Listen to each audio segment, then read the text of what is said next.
اگر ایک آدمی 1,00,000 2 لاکھ روپے میں ایک قیمتی اونٹنی یا اونٹ خریدے اور اسے اللہ کی راہ میں ذبح کر کے تقسیم کر دے، فقراء اور مساکین کو کھلا دے، اور دوسرا آدمی اللہ کے گھر میں بیٹھ کے قرآن کی ایک آیت سیکھ لے، تو جس نے قرآن کی ایک آیت سیکھی ہے اللہ کے ہاں پوری اونٹنی کے صدقہ کرنے سے بھی اس کو زیادہ اجر و ثواب ملتا ہے۔ بسا اوقات اللہ کے کلام سیکھنے والے کو اللہ اتنا اجر دیتا ہے جیسا کہ کوئی بندہ احرام باندھ کے حج پہ جا رہا ہو۔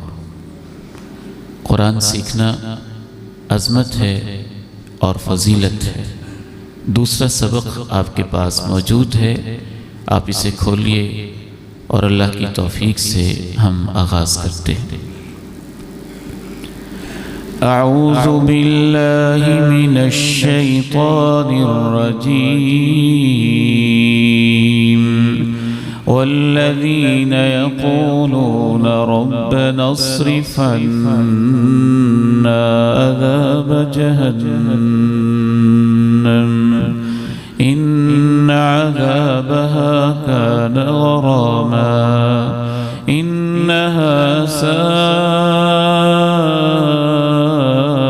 ساءت مستقرا ومقاما والذين إذا أنفقوا لم يسرفوا ولم يقتروا وَكَانَ بَيْنَ ذَلِكَ قَوَامًا۔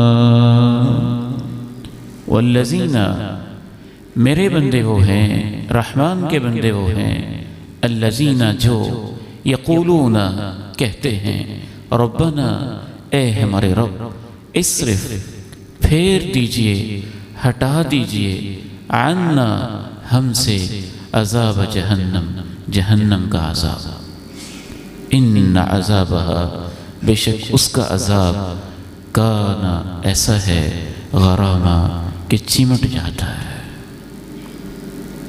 انہا بے شک وہ، ساعت بری ہے، مستقرہ ٹھہرنے کی جگہ، و مقامہ اور قیام کرنے کی جگہ۔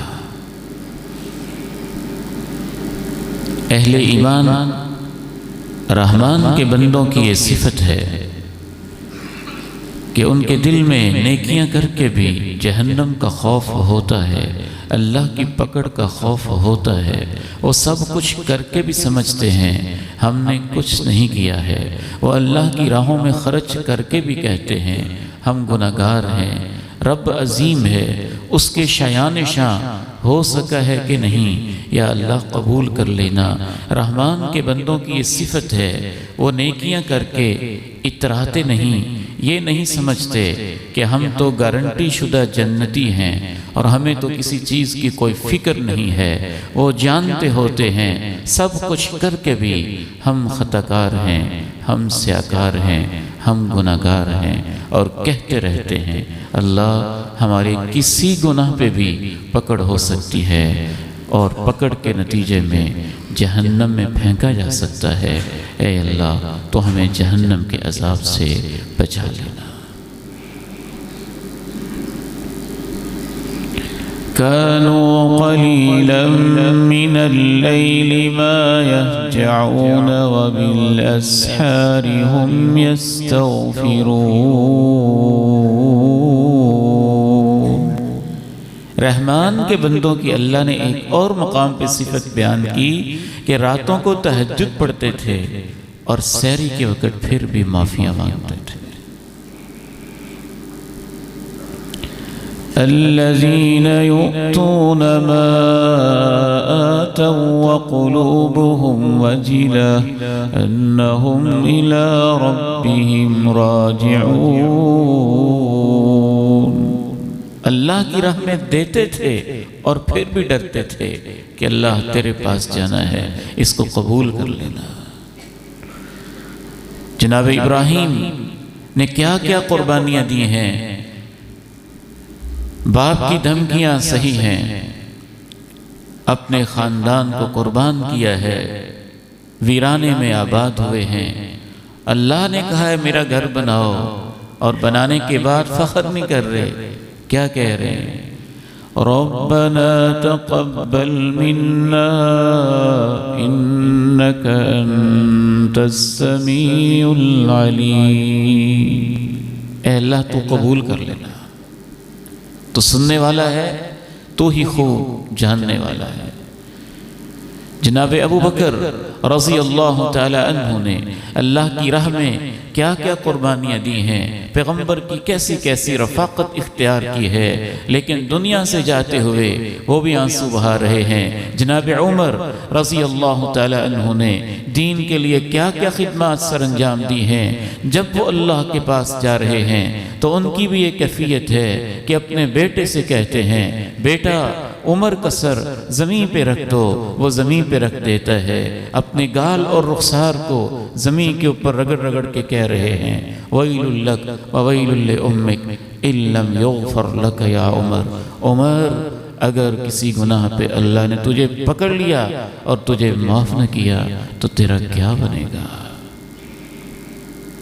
جناب ابو ہریرہ رضی اللہ تعالی عنہ اللہ کے پاس جا رہے ہیں، یہ وہ صحابی ہیں جو تین دن بھوکے اور پیاسے رہتے تھے، اللہ کے پیغمبر کی حدیثوں کو یاد کرتے رہتے تھے، جن کو اللہ کے پیارے نبی کی دعائیں ملی تھیں، جنہوں نے امام کائنات کی چادر مبارک کو اپنے سینے سے چمٹایا تھا اور دین کی علم کی خاطر مسجد نبوی اور صفہ کے طالب علم بنے تھے، آج ہی اللہ کے پاس جا رہے ہیں اور مسلسل رو رہے ہیں۔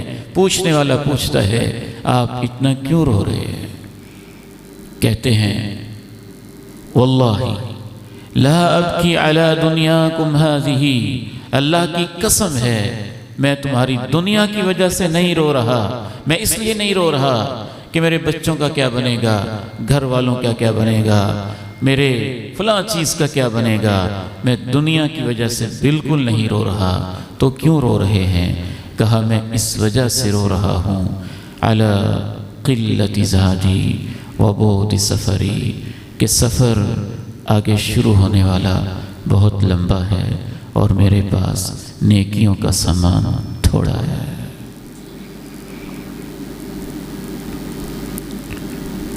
والذین یقولون ربنا اصرف عنا عذاب جہنم ان عذابها كان غراما انها ساءت مستقرا ومقاما۔ یہ اہل بیت کے سرخیل ہیں، عظیم فرد ہیں، وقت کے امام ہیں، یہ اللہ کے پاس جا رہے ہیں، امام زین العابدین رحمہ اللہ، اور رو رہے ہیں۔ لوگ ان سے پوچھتے ہیں آپ اتنا کیوں روتے ہیں؟ آپ تو اہل بیت کے فرد ہیں، امام کائنات جنت میں آپ کا استقبال کرتے ہوں گے، 12 مرتبہ پاؤں پہ چل کے آپ نے پیدل بیت اللہ کا حج کیا ہوا ہے، آپ اتنے کیوں پریشان ہوتے ہیں؟ کہا انی اقدم علی ہول، مجھے قیامت کی وہ ہولناکیاں اور قبر کی وہ تاریکیاں یاد آ رہی ہیں، جس وجہ سے مجھے آج خوف محسوس ہو رہا ہے۔ والذین یقولون ربنا اصرف عنا عذاب جہنم ان عذابها كان غراما انها ساءت مستقرا والذین یقولون ربنا اصرف عنا عذاب جہنم ان عذابها كان غراما انها ساءت مستقرا ومقاما۔ اگر اللہ ہماری حفاظت فرمائے، یہاں بیٹھے بیٹھے اگر یہ زمین ہلنا شروع ہو جائے، زلزلہ برپا ہو جائے، یہاں سوراخ ہونا شروع ہو جائیں، پھٹنا شروع ہو جائے، تو ہمارے خوف کی کیا کیفیت ہوگی، اور اس وقت انسان کا کیا حال ہوگا جب پوری کی پوری کرۂ ارضی کے اوپر زلزلہ برپا ہوگا۔ انسان قبروں سے اٹھ رہے ہوں گے، سورج گہنا رہا ہوگا، چاند بے نور ہو رہا ہوگا، آسمان ایسے ہو جائے گا جیسے سرخ ہوتا ہے، اور بالکل سرخی اس کے اوپر چھائی ہوئی ہوگی، اور کوئی کسی کو پوچھتا نہیں ہوگا۔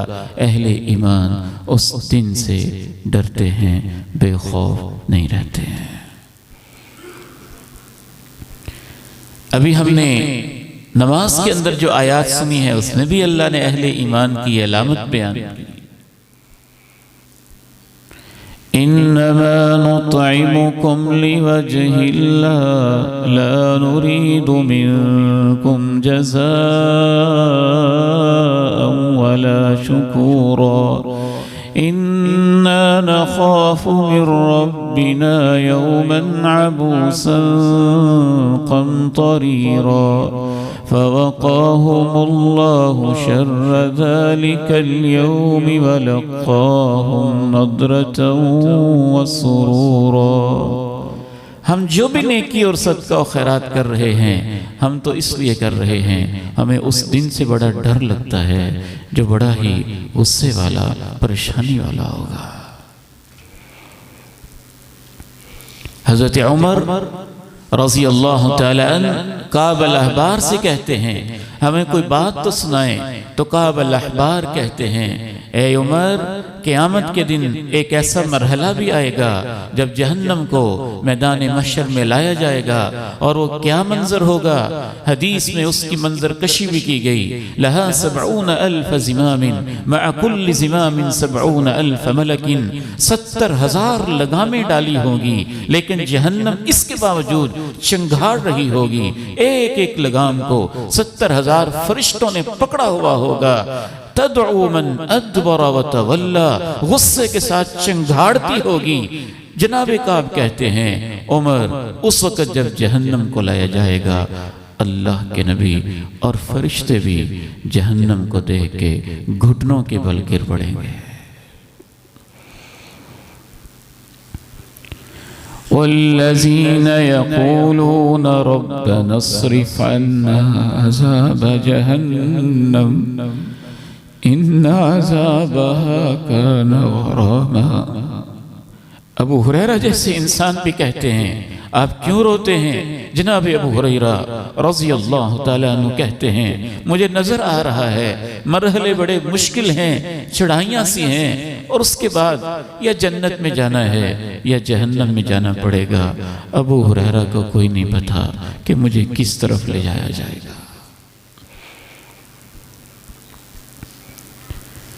والذین یقولون ربنا اصرف عنا عذاب جہنم۔ یا اللہ، ابا جی رحمہ اللہ کو معاف فرما دے، کہا کرتے تھے، محسن بیٹے، مجھے یقین ہے اللہ جنت دے گا، مجھے یقین ہے اللہ کی جنت بہت وسیع ہے، مجھے یقین ہے اللہ کی رحمت بڑی وسیع ہے، لیکن ڈر یہ لگتا ہے کہ جنت میں جانے والے بھی دو قسم کے لوگ ہوں گے۔ کچھ وہ ہوں گے جن کو سیدھا جنت میں بھیجا جائے گا، لیکن کچھ وہ بھی ہوں گے جن کو اپنے گناہوں کی وجہ سے پہلے جہنم میں بھیجا جائے گا اور سزا دے کے پھر جنت میں بھیجا جائے گا۔ کہنے لگے ڈر اس بات سے لگتا ہے۔ تو یہ اہل ایمان کا ڈر ہوتا ہے۔ ائمہ سلف صالحین نے جو باتیں لکھی ان کی روشنی میں بات سمجھ میں آتی ہے۔ اگر آپ کو نہر کے اوپر سے گزرنا پڑے اور اس کے اوپر باریک سا پل ہو، تو نیچے دریا بہہ رہا ہو، نہر کی ٹھاٹھیں مارتی ہوئی لہریں ہوں یا تیز پانی ہو، گہرائی اس کی بہت زیادہ ہو، تو وہاں سے گزرتے ہوئے بھی آپ ڈرتے ہیں، آپ کے پاؤں لڑکھڑاتے ہیں کہ کہیں میں نہر کے اندر نہ گر جاؤں اور کہیں میں ڈوب نہ جاؤں، تو اس وقت میرا اور آپ کا کیا حال ہوگا جب نیچے جہنم کے شعلے ہوں گے اور اتنی گہری جہنم کی کھائیاں ہوں گی کہ 70 سال تک پتھر کو گرایا جائے تو اس کی تہ نہیں آتی ہے، اور بال کی طرح باریک اوپر پل بنی ہوگی اور اس کے اوپر سے عبید الرحمن کو گزرنا ہوگا، تو اس وقت میرا اور آپ کا حال کیا ہوگا؟ اور اس کے اوپر ڈیٹیکٹر بھی ایسے لگے ہوئے ہوں گے جو فوراً کھینچ لیں گے، جیسے آپ کے دنیا کے یہ انڈیکیٹر ہوتے ہیں، آواز دینا شروع کر دیتے ہیں کہ اس کے پاس یہ چیز ہے، چیکنگ سسٹم ہوتا ہے، ڈیٹیکٹر لگے ہوئے ہیں۔ امام کائنات فرماتے ہیں کہ اس جہنم کے اوپر اللہ نے کانٹے لگائے ہیں، انکڑے لگائے ہیں، سرکلز لگائے ہوئے ہیں، تخطف الناس بِأَعْمَالِهِمْ، جو لوگوں کو گناہ دیکھ دیکھ کے یوں جھپٹ مار کے اپنی طرف اچک لیتے ہیں، اور جیسے جیسے اس کے اندر کوئی گناہ ہوتا ہے وہ اس کو کھینچ کے پھر نیچے گرا دیتے ہیں۔ اور سب سے خطرناک ڈیٹیکٹر جو جہنم کے اوپر کھینچے گا وہ صلہ رحمی کا ہوگا، جس نے رشتوں کو توڑا ہوگا اس کو بھی پکڑ لیا جائے گا، امانت میں خیانت کی ہوگی تو اس کو بھی پکڑ لیا جائے گا۔ والذین یقولون ربنا اصرف عنا عذاب جہنم إن عذابها كان غراما إن عذابها كان غراما إنها ساءت مستقرا ومقاما۔ ذرا غور تو کرو میرے ساتھ مل کے، اہل ایمان کے الفاظ کیسے اللہ نے بیان کیے، ایسے جیسے وہ لو محسوس کر رہے ہیں۔ ربنا اصرف عنا عذاب جہنم، اللہ اس کو پیچھے ہٹا دے، ان عذابها كان غراما، کہیں اس کا عذاب چمٹ نہ جائے، انها ساءت مستقرا ومقاما إنها ساءت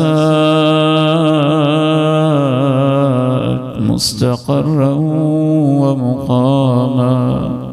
بری ہے ٹھہرنے کی جگہ اور قیام کی جگہ۔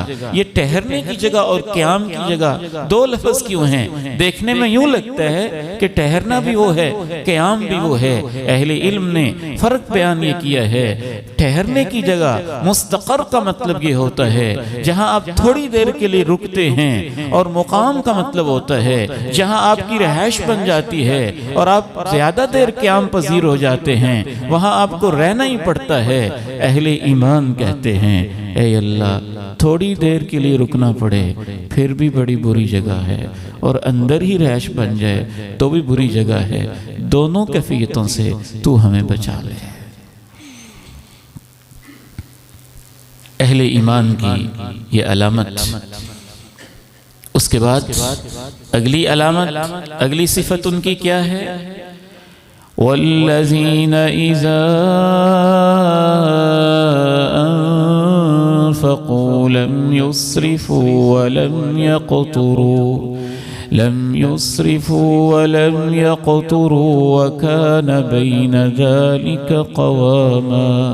اور وہ لوگ اذا جب انفقوا وہ خرچ کرتے ہیں، لم یسرفوا تو اسراف نہیں کرتے، ولم یقتروا اور خرچ میں تنگی بھی نہیں کرتے، وکان بین ذالک اور ان کا خرچ کرنا اس کے درمیان قواما معتدل ہوتا ہے، اعتدال والا ہوتا ہے۔ ایک ایک آیت اس قابل ہے اور اس کی یہ شان ہے کہ اس پہ گھنٹہ گھنٹہ رکا جائے، کیونکہ یہ اللہ کا کلام ہے، ایک ایک لفظ کے اندر گہرائی ہے۔ تو رحمان کے بندوں کی یہ صفت بھی ہے، لم یسرفوا وہ اسراف نہیں کرتے خرچ کرنے میں، ان کا کمانا بھی حساب سے ہوتا ہے کہ حساب دینا ہے، ان کا خرچ کرنا بھی اس احساس سے ہوتا ہے کہ اس کا بھی حساب دینا ہے۔ ان کی آمدن بھی حلال کی ہوتی ہے اور ان کا خرچ کرنا بھی حلال ہی کی جگہوں پہ ہوتا ہے۔ وَالَّذِينَ إِذَا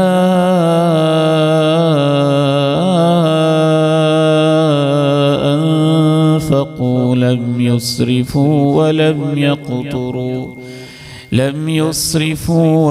يَقْتُرُوا وَكَانَ بَيْنَ ذَلِكَ قَوَامًا۔ خرچ کرنے کے بارے میں جو لفظ آیا ہے وہ اسراف کا ہے۔ قرآن مجید نے اہل ایمان کی علامت بیان کرتے ہوئے دو باتیں بیان کی ہیں کہ اہل ایمان اسراف نہیں کرتے، تبذیر بھی نہیں کرتے۔ اسراف کا معنی ہوتا ہے جہاں خرچ کرنا بنتا ہے، خرچ کرنا جائز بھی ہے، خرچ کرنا ضرورت بھی ہے، لیکن جتنی ضرورت ہے اس سے زیادہ خرچ کرنا، اس کو اسراف کہتے ہیں۔ اور تبذیر کہ جہاں ضرورت ہی نہیں ہے وہاں خرچ کرنا، یا جہاں خرچ کرنا حرام ہے وہاں خرچ کرنا۔ مثال کے طور پہ بیٹی پہ خرچ کرنا، بیوی پہ خرچ کرنا، بچوں پہ خرچ کرنا، یہ ضرورت ہے، ضرورت کے مطابق خرچ کرنا چاہیے اس کو، لیکن اگر وہ ضرورت سے زیادہ خرچ کرے گا تو یہ اسراف ہے، حد سے بڑھ گیا۔ اور اگر وہ کسی ایسی عورت پہ خرچ کرتا ہے اپنی ناجائز محبت کے لیے اور ناجائز تعلق کے لیے، وہاں تو خرچ کرنا ہی حرام تھا، تو 1 روپیہ بھی خرچ کرے گا تو وہ تبذیر ہے۔ یعنی ناجائز جگہ پہ خرچ کیا جائے تو قرآن مجید اس کو تبذیر کہتا ہے، اور جائز جگہ پر ضرورت سے زیادہ خرچ کیا جائے تو قرآن مجید اس کو اسراف کہتا ہے، جس کو ہم فضول خرچی کہتے ہیں۔ تو اہل ایمان فضول خرچی بھی نہیں کرتے، وَلَمْ يَقْتُرُوا، اور خرچے میں تنگی بھی نہیں کرتے۔ اللہ نے لاکھوں دیا ہے، کروڑوں دیا ہے، بیوی بچوں کو کوئی کپڑے لے کے ہی نہ دے انسان، ان کی کسی بات پہ انسان توجہ ہی نہ دے، ان کی ضروریات کا انسان خیال ہی نہ کرے، یہ بخل اور کنجوسی ہے۔ اہل ایمان نہ تو بخل اور کنجوسی سے کام لیتے ہیں اور نہ وہ فضول خرچی سے کام لیتے ہیں، تو کیا کرتے ہیں؟ وَكَانَ بَيْنَ ذَلِكَ قَوَامًا، اعتدال کے ساتھ اچھے طریقے سے قدم پھونک پھونک کے جہاں جتنی ضرورت ہے اتنا خرچ کرتے ہیں۔ میں اپنی بیٹیوں اور بیٹوں سے یہاں خصوصاً کہنا چاہتا ہوں، آج جس دور کے اندر ہم جی رہے ہیں یہ سوشل میڈیا کمپیریزن کا دور ہے۔ ہماری بیٹیاں اور ہمارے بیٹے اور خصوصاً یہ جین زی کے ہمارے نوجوان نسل سے تعلق رکھنے والی یہ جنریشن، ان کا ایک بہت بڑا مسئلہ یہ ہے، یہ اس لیے خرچ نہیں کرتے کہ ضرورت ہے، یہ اس لیے خرچ کرتے ہیں کہ فیس بک پہ فلاں نے یہ چیز پہنی ہوئی تھی، وہ بڑی خوبصورت ہے، میں نے بھی یہ پہننی ہے۔ یہ اس لیے شاپنگ نہیں کرتے کہ میری ضرورت ہے، بہت دفعہ اس لیے شاپنگ کرتے ہیں کہ فلاں نے اپنی ایک فوٹو اپلوڈ کی ہے آج ٹک ٹاک کے اوپر یا انسٹا کے اوپر، اس جیسی چیز میرے پاس ہونا ضروری ہے۔ اس نے ہماری نوجوان نسل کو نفسیات کا مریض بنا کے رکھ دیا ہے۔ جب بھی انسان اس نیت سے شاپنگ کرتا ہے یا خرچ کرنا شروع کر دیتا ہے، آج سرمایہ دارانہ نظام کا دور ہے، کیپٹلزم کا دور ہے، صرف اس وجہ سے شاپنگ کرنا، اشتہار بڑا اس کا آیا ہے، صرف اس وجہ سے شاپنگ کرنا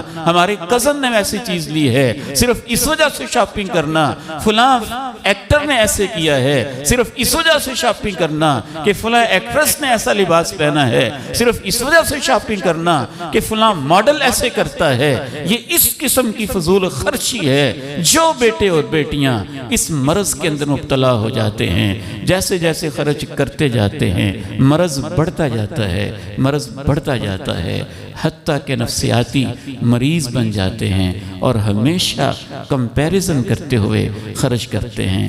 اس وجہ سے شاپنگ نہیں ہو رہی ہمارے گھروں کے اندر بہت ساری کہ ہمیں ضرورت ہے، اس وجہ سے ہو رہی ہے کہ فلاں برانڈ کی چیز میرے پاس ہونی چاہیے۔ کنزیومرزم اس دور کا بہت بڑا مسئلہ ہے، جس نے انسانوں کو نفسیاتی مریض بنا دیا ہے اور ناشکرا بھی بنا دیا ہے۔ میں ایسے بچوں اور بچیوں کو بہت قریب سے جانتا ہوں اور ان کی ہسٹری سے واقف ہوں، اور ان کے والدین ڈسکس کرتے ہیں، پریشان رہتے ہیں۔ ہمارے گھر میں 12 سوٹ بیٹی کے پڑے ہوئے ہیں، پھر بھی جب پہننے کی باری آتی ہے تو کیا ہو گیا ہے؟ ہماری بیٹیاں کہتی ہیں کون سا پہنو، میرے پاس تو پہننے کے لیے کچھ ہے ہی نہیں۔ 6 قسم کے جوتے پڑے ہیں، نہیں فلاں جو مشہوری آئی ہے نا وہ میں نے خریدنا ہے۔ اہل ایمان ایسے تو نہیں ہوتے، ایسے تو نہیں جیتے۔ میں تو کہتا ہوں یہ دنیا کے لحاظ سے بھی نقصان دہ چیز ہے کہ آپ دوسروں کی غلامی کے لیے سارا کچھ خرید رہے ہیں، دوسروں کو اچھا لگے، دوسرے اپریشیٹ کریں، دوسرے میری تعریف کریں، میں دوسروں کو دکھاؤں کہ میں نے فلاں برانڈ کا کپڑا پہنا ہوا ہے، فلاں برانڈ کی گھڑی پہنی ہوئی ہے، فلاں میچنگ قسم کا سوٹ پہنا ہوا ہے، فلاں برانڈ کا میں نے جوتا خریدا ہوا ہے۔ اہل ایمان فضول خرچ نہیں ہوتے، اور پاکستان جیسے معاشرے میں جہاں لاکھوں مائیں ہسپتالوں کے اندر ایڑیاں رگڑ رگڑ کے مر جاتی ہیں کہ ان کے پاس بچے کی ولادت کا کیس کروانے کو پیسے نہیں ہوتے، اور جہاں لاکھوں بچے اس وجہ سے سکول نہیں جا سکتے کہ ان کے والدین کے پاس فیس دینے کے لیے رقم نہیں ہے اور کتابیں خریدنے کے لیے ضرورت کی چیزیں نہیں ہیں، اور جہاں لاکھوں لوگ فٹ پاتھ کے اوپر زندگی گزار رہے ہیں کہ ان کے پاس سر چھپانے کے لیے چھت اور گھر نہیں ہے، وہاں ایمان والا بندہ ہو جسے پتا ہو کہ اللہ کے سامنے حساب دینا ہے، اور وہ صرف کنزیومرزم کی وجہ سے، اشتہارات کی وجہ سے سارا کچھ خرید رہا ہو بغیر ضرورت کے۔ اللہ کہتے ہیں اہل ایمان ایسے نہیں ہوتے، میرے بندے ایسے نہیں ہوتے۔ وَالَّذِينَ إِذَا أَنفَقُوا لَمْ يُسْرِفُوا وَلَمْ يَقْتُرُوا وَكَانَ بَيْنَ ذَلِكَ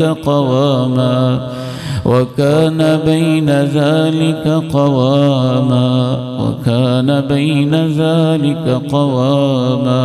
بالخصوص اس فضول خرچی کا تعلق کھانے کے ساتھ بھی ہے، اس فضول خرچی کا تعلق پینے کے ساتھ بھی ہے، اس فضول خرچی کا تعلق لباس کے ساتھ بھی ہے۔ جب آپ کھاتے ہیں اور ضرورت سے زیادہ کھاتے ہیں صرف اس وجہ سے کھانا کہ فلاں کمپنی کا برگر کھانا ہے اور فلاں قسم کا جو چین ہے اس سے آج میں نے ہوٹلنگ کرنی ہے، صرف اس وجہ سے پینا کہ فلاں قسم کی جو مشروب ہے اس کا بڑا چرچا ہے، وہ میں نے آج پی کے رہنا ہے اور اس کو ٹیسٹ کر کے رہنا ہے۔ یہ کھانے میں فضول خرچی، یہ پینے میں فضول خرچی، یہ پہننے اور لباس کے اندر فضول خرچی، یہ جوتے کی شاپنگ میں فضول خرچی، کھانا پینا پہننا، ان 3 چیزوں کے بارے میں خصوصاً امام کائنات علیہ السلام نے فرمایا کل واشرب والبس، کھاؤ بھی پیو بھی پہنو بھی، لیکن فضول خرچی کے ساتھ نہیں اور لوگوں کو دکھانے کے لیے اور تکبر کے لیے نہیں، ضرورت کے لیے۔ خوبصورت پہنے، اپنی استطاعت کے مطابق پہنے، کوئی پابندی نہیں ہے، لیکن ایک لمٹ میں رہتے ہوئے۔ اس کی ایک وجہ یہ بھی ہے کہ جب آپ اس طرف لگ جائیں گے پھر آپ کے سب کچھ ختم تو ہو جائے گا، لیکن یہ ہرس ختم نہیں ہوگی، یہ برانڈز ختم نہیں ہوں گے۔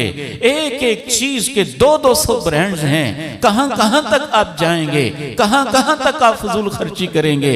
پھر دوسرا نقصان یہ ہوگا ناشکری کے اندر بھی رہیں گے، تیسرا نقصان یہ ہوگا کمنٹس کے انتظار میں رہیں گے، فلاں نے کہہ دیا تھا اچھا نہیں لگ رہا بس اب اس کو پہننا ہی نہیں ہے، آپ تو ذہنی طور پہ دوسروں کے غلام بن گئے۔ اور چوتھا نقصان یہ ہوگا جو بندہ بھی فضول خرچی کرتا ہے وہ اللہ کے دین کے لیے کچھ نہیں کر سکتا، وہ رشتہ داروں کو کچھ نہیں دے سکتا۔ اس لیے اللہ نے رشتہ داروں کو دینا، مسکینوں کو دینا، مسافروں کو دینا، اللہ کے دین کے لیے دینا، اور فضول خرچی کو ساتھ ساتھ بیان کیا ہے، ادھر دو ادھر تھوڑی بچت کرو۔ وآت ذا القربى حقه والمسكين وابن السبيل ولا تبذر تبذيرا إن المبذرين كانوا إخوان الشياطين إن المبذرين رشتہ داروں کو بھی حق دو، مسکین کو بھی دو، مسافر کو بھی دو، اور نجائز خرچ نہ کرو۔ اکٹھا اللہ نے بیان کیا نجائز خرچ کرنے والے شیطان کے بھائی ہوتے ہیں، وہ شیطان کی راہوں پہ چلتے ہیں، اور شیطان اپنے رب کا بڑا ناشکرا ہے۔ آگے بڑھتے ہیں، اللہ تعالیٰ نے اور کیا صفت بیان کی؟ والذين لا يدعون مع الله إلها آخر ولا يقتلون النفس التي حرم الله إلا بالحق ولا يزنون ومن يفعل ذلك يلقى أثاما۔ رحمان کے بندے وہ ہوتے ہیں جو اللہ کے ساتھ کسی اور معبود سے دعا نہیں کرتے۔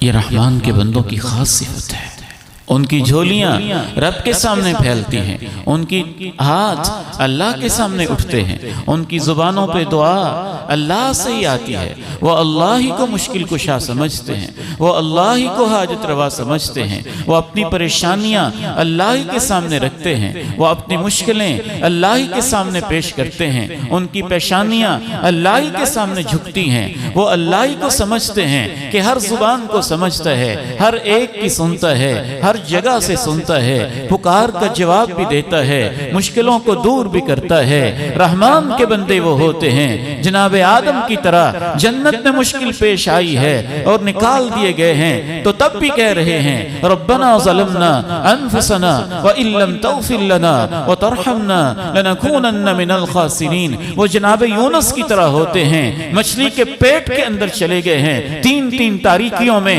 اندھیروں کے اندر، جہاں نکلنے کا کوئی راستہ دکھائی دیتا ہی نہیں ہے، پھر بھی کہتے ہیں لا الہ الا انت سبحانک انی کنت من الظالمین۔ نہ سابقہ کسی نبی کا واسطہ دیا ہے، نہ اپنے بابا آدم کا واسطہ دیا ہے، نہ جناب ابراہیم کا واسطہ دیا ہے، سیدھا ہی کہا ہے لا الہ الا انت سبحانک انی کنت من الظالمین۔ صحابہ کرام پہ مشکلیں آئی ہیں، پریشانیاں آئی ہیں، تو کیا کہہ رہے ہیں حسبنا اللہ ونعم الوکیل، اللہ ہمارے لیے کافی ہے۔ اے اللہ، جس طرح تو کام بنا سکتا ہے، جس طرح تو بگڑی بنا سکتا ہے، دنیا کا کوئی انسان تو ویسے بنا سکتا ہی نہیں ہے۔ وَإِذَا سَأَلَكَ عِبَادِي عَنِّي فَإِنِّي قَرِيبٌ أُجِيبُ دَعْوَةَ الدَّاعِ إِذَا دَعَانِ۔ میرے بندے میرے بارے پوچھیں تو ان کو بتانا میں تو قریب ہوتا ہوں، پکارنے والے کی پکار کو سنتا ہوں جب بھی وہ مجھے پکارتا ہے۔ مسلمانوں کے ذہنوں میں بعض شیطان صفت لوگوں نے یہ بات ڈال دی کہ اللہ تمہاری نہیں سنتا، تم بڑے گناہگار ہو۔ اللہ کو اگر درد دل کے ساتھ پکارا جائے تو اللہ تو اس کافرہ کی بھی سن لیتا ہے۔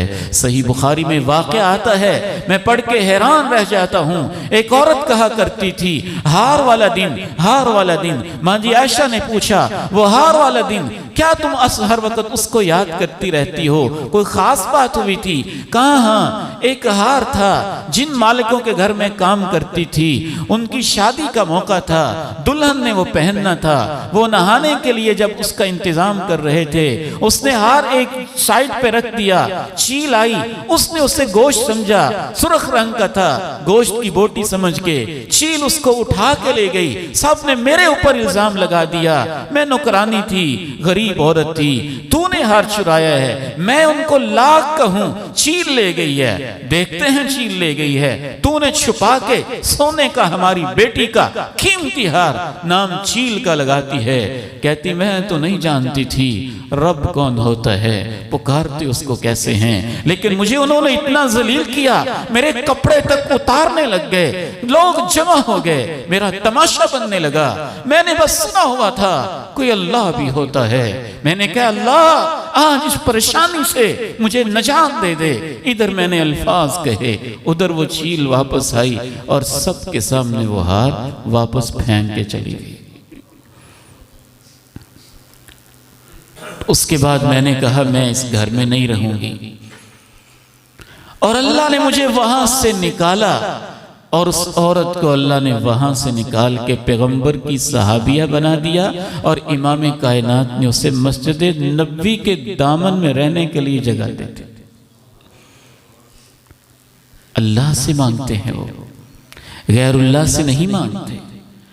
ان کی زبانوں پہ اللہ کے علاوہ مختلف قسم کے اس طرح کے شرک والے الفاظ نہیں ہوتے جس میں غیر اللہ سے دعا کی جائے، چاہے وہ غیر اللہ کا نبی کیوں نہ ہو، اللہ کا ولی کیوں نہ ہو، کوئی صحابی کیوں نہ ہو۔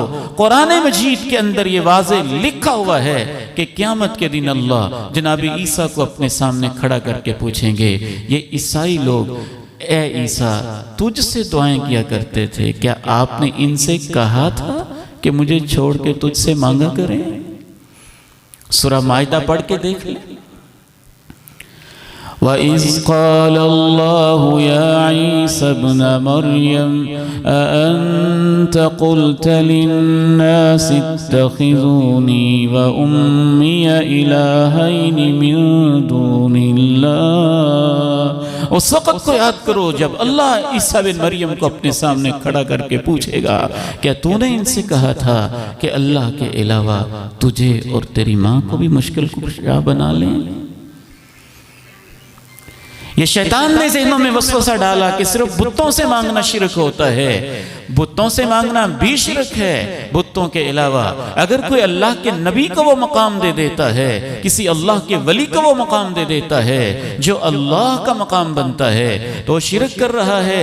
ہر زبان کو سمجھنا اللہ کا کام ہے، ہر ایک کی سننا اللہ کا کام ہے، ہر جگہ سے سننا اللہ کا کام ہے۔ اگر کوئی حجرہ شاہ مقیم میں بیٹھا ہوا ہے اور بغداد کے کسی بزرگ کو پکار رہا ہے تو وہ یہ سمجھ رہا ہے نا کہ وہ بزرگ جب زندہ تھے تو عربی زبان جانتے تھے یا بغداد کی زبان جانتے تھے، اور آج وہ ہر زبان جانتے ہیں، ہر وقت سنتے ہیں، دور سے بھی سنتے ہیں۔ ایسے سننا تو میرے رب کی صفت ہے، یہ اللہ کے ساتھ شرک نہیں تو اور کیا ہے۔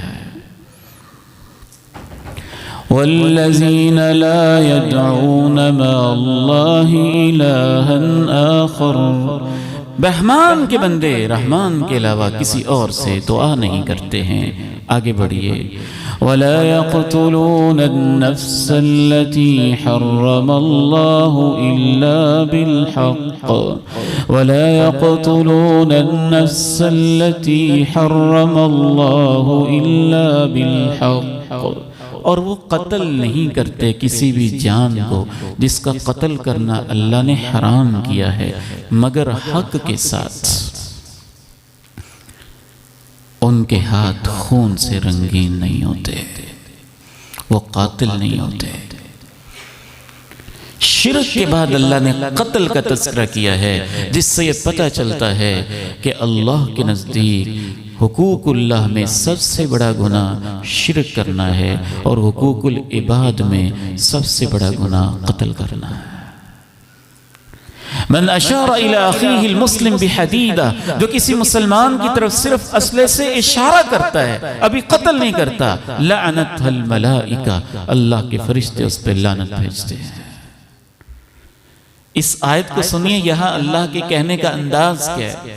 وَمَن يَقْتُلْ مُؤْمِنًا مُتَعَمِّدًا فَجَزَاؤُهُ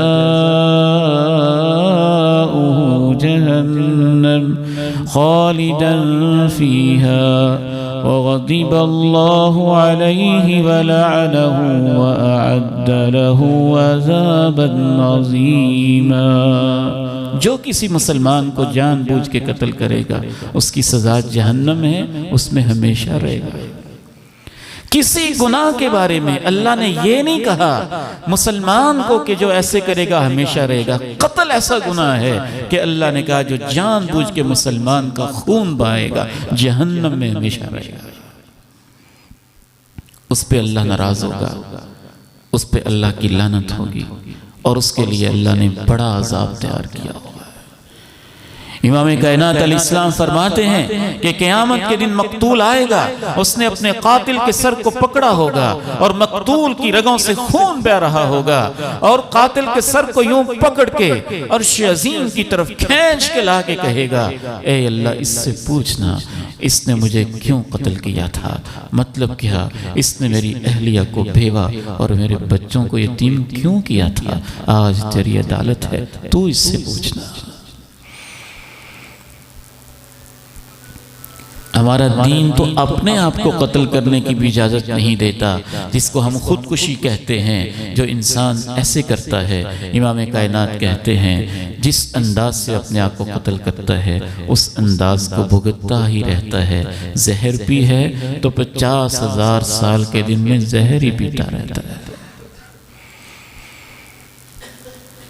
ایک آیت سنیے، اللہ نے اس پہ بات ہی پوری کر دی ہے۔ جو بھی کسی انسانی جان کو بغیر کسی وجہ یا فساد کے قتل کرتا ہے فَكَأَنَّمَا قَتَلَ النَّاسَ جَمِيعًا، اللہ کے نزدیک ایسی ہے جیسے اس نے تمام انسانوں کو ہی قتل کر دیا ہے۔ حجرہ شامکین کے ایک معصوم کو قتل کر دینا اللہ کے نزدیک ایسے ہے جیسے اس نے 8 ارب انسانوں کو قتل کر دیا، کیونکہ جب ہاتھ کھل گیا تو کھل گیا۔ آگے بڑھئے، آخری چند باتیں کر کے انشاءاللہ ہم گفتگو کو سمیٹتے ہیں۔ ایک بات ہے الا بالحق، ہاں جہاں قتل کرنا جائز ہے، کسی انسان کے لیے تو کہیں بھی جائز نہیں ہے، اسٹیٹ کے لیے، ریاست کے لیے بعض صورتوں میں جائز ہوتا ہے، اس لیے اللہ نے کہا ہاں کسی جگہ جہاں قتل کرنا جائز ہو۔ ایک صورت کہ اللہ کی راہ میں وہ جہاد کر رہا ہو، مشرکین سے، کافرین سے اور ظالموں سے، لٹیروں سے، عزت کے اوپر حملہ کرنے والوں سے، اسرائیل کے ظالموں سے یا ہندوستان کے ظالموں سے میدان جہاد کے اندر ہو تو وہاں تو وہ جہاد ہے، وہ اللہ کی راہ میں نکلا ہوا ہے، یہ الا بالحق میں ہے۔ اسی طرح اگر کوئی قاتل ہے تو اس قاتل کو قتل کرنا، قتل کرنے کی وجہ سے اسٹیٹ کی ذمہ داری میں آتا ہے، اور اس کو اللہ قصاص کہتے ہیں۔ اس کے اندر اللہ نے اہل ایمان کے لیے زندگی رکھی ہے۔ تیسری صورت، اگر کوئی شادی شدہ ہے، شادی شدہ ہو کر بھی برائی کر رہا ہے، زنا کر رہا ہے، اسٹیٹ کی اوپر ذمہ داری ہے کہ ایسے بندے کے وجود سے زمین کو پاک کر دے اور اس کو رجم کیا جائے، اس کو سنسار کیا جائے۔ تو یہ چند ایک صورتیں ہیں۔ یا اسی طرح سے اگر چوتھی کوئی صورت، انسان زمین میں دہشت گردی کر رہا ہے، ڈاکے ڈال رہا ہے، لوگوں کی زندگیاں اجیرن کیے ہوئے ہیں، تو اسٹیٹ کے لیے جائز ہو جاتا ہے کہ ایسے بندے کے وجود سے اس زمین کو پاک صاف کر کے انسانوں کو امن کی زندگی جینے دے۔ اس لیے اللہ نے کہا ہاں جہاں حق بنتا ہے اس کے علاوہ قتل نہیں کرتے، اور یہ حق اسٹیٹ کو ہوتا ہے، انفرادی لوگوں کو نہیں ہوتا ہے۔ وَمَن يَفْعَلْ ذَلِكَ يَلْقَ أَثَامًا وَمَن يَفْعَلْ ذَلِكَ يَلْقَ أَثَامًا۔ اس میں تیسری بات اللہ نے یہ کہی ہے وَلَا يَزْنُونَ، جو میرے بندے ہوتے ہیں نا وہ بدکار نہیں ہوتے، وہ زانی نہیں ہوتے، وہ بے حیا نہیں ہوتے، وہ بے غیرت نہیں ہوتے۔ آج ضرورت ہے ہمارے معاشرے میں شرم اور حیا کی تعلیمات کی، یہ رحمان کے بندوں کی خاص صفت۔ وَالَّذِينَ هُمْ لِفُرُوجِهِمْ حَافِظُونَ، إلا على أزواجهم أو ما ملكت أيمانهم فإنهم غير ملومين فمن ابتغى وراء ذلك فأولئك هم العادون۔ میرے بندے اپنی شرمگاہوں کی حفاظت کرتے ہیں، ان کے پردے کھلتے ہیں تو صرف اپنی بیویوں کے لیے کھلتے ہیں، اس کے علاوہ ان کے پردے کہیں نہیں کھلتے۔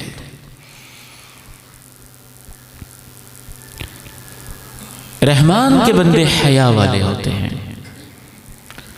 میرے نوجوان بیٹوں اور بیٹیوں، شرم و حیا کی حفاظت آج کے دور کا بہت بڑا چیلنج ہے، اور اسی ضرورت کو دیکھتے ہوئے گزشتہ دنوں ہم نے تو اللہ کی توفیق سے مسلسل 3 دن کی ایک اس کے اوپر کورس الہ آباد میں رکھا۔ آپ کو فرصت ملے تو اسے سنیے گا۔ حیا میرا ایمان، حیا میری پہچان۔ آپ اس نبی کے امتی ہیں جو سب سے زیادہ شرم و حیا والا ہے، اور آپ کو اللہ نے وہ قرآن دیا ہے جہاں یوسف جیسے حسین کو وقت کی ملکہ بھی برائی کی دعوت دیتی ہے تو کہتے ہیں کہ مجھے اپنے رب سے ڈر لگتا ہے، اور آپ اس پیغمبر کو ماننے والے ہیں جن کی احادیث سے پتہ چلتا ہے کہ اگر ایک بندہ اپنی عزت اور اپنے دامن کو بچا کے رکھتا ہے، شرمگاہ کی حفاظت کرتا ہے، زندگی کی مشکل میں پھنسا ہوا ہو، وہ اللہ کو واسطہ دے کے کہہ دے اللہ فلاں موقع پہ برائی کا موقع تھا، تو نے مجھے بچا لیا، میں نے توبہ کی، برائی سے میں بچ گیا، تو نے میری عزت کی حفاظت کر لی، تو اللہ پتھر کو بھی پیچھے ہٹا کے اس کی دعا کو قبول کر لیتے۔ پاک دامنی اتنی عظیم فضیلت والی چیز ہے۔ آپ فرماتے ہیں میں نے دیکھا کچھ لڑکوں اور کچھ لڑکیوں کو برہنہ ہیں، ایک تندور کے اندر ان کو ابالا جا رہا ہے اور نیچے سے آگ لگائی جا رہی ہے، یوں لگتا ہے تندور کے منہ تک جب پہنچتے ہیں باہر نکلیں گے، پھر ان کو اندر ڈال دیا جاتا ہے۔ میں فرشتوں سے پوچھتا ہوں یہ کون لوگ ہیں؟ مجھے بتایا جاتا ہے یہ آپ کی امت میں سے بدکاری کرنے والے لڑکے اور بدکاری کرنے والی لڑکیاں ہیں۔ رحمان کے بندے یہ کام نہیں کرتے۔ 3 کاموں کو اللہ نے مینشن کیا، شرک نہیں کرتے، قتل نہیں کرتے، زنا نہیں کرتے، اور پھر اللہ نے کہا جو یہ کرے گا اسے گناہ کی سزا ملے گی۔ يضاعف له العذاب يوم القيامة ويخلد فيه مهانا، اس کے عذاب کو بڑھا دیا جائے گا قیامت کے دن، اور اس میں وہ ذلیل ہو کے پڑا رہے گا، یعنی جہنم میں اور عذاب میں ذلیل ہو کے پڑا رہے گا۔